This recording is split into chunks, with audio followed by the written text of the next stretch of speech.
tsika fanambarana nangatahana tamin'ny fitondram-panjakana hoe efa tena miatra ve ny lalàna mikasika ny serasera nisy tsao nandeha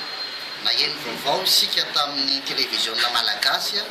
fa ny ministra ny serasera no manambara fa efa miatra eto amintsika ilay lalàna ny famoretana code de communication izay ny volavolainy fitondram-panjakana. Zay zany dia manaitra ny filohan'ny repoblika satria tany amin'ny filohan'ny repoblika no ny antefano ilay afatra avaty amintsika no mahagaga dia tsy manana an'izay fahasahiana izay. Andriamatoa Rajonary Mampianina milaza mpahabe maso amin'ny vahoaka malagasy fa efa miatra sy ampiarina eto Madagasikara izany lalàna mikasika ny serasera ny volavolainy gouvernemanta izany. Ka raha efa miatra io lalàna io ny hetsika ao amin'ny fahalalahana maneho hevitra dia manao zao fanambarana zao lavinay ary tsy pahana marin-drano ny fampiarana n'izany lalàna izany ho an'ny hetsika ho amin'ny fahalalahana maneho hevitra dia toy ny tsy misy io lalàna teren'ny fanjakana anaovany amboletra ny fampiarana azy io.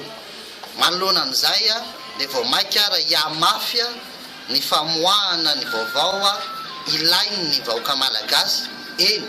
fa na ireo vaovao izay everiny fitondram-panjakana fa manohitohina azy ary kendreny tsy azo avoaka na tonga azy nanao an'izao fampiarana nyity lalàna mamoritra ny fahalalahana maneho hevitra ity.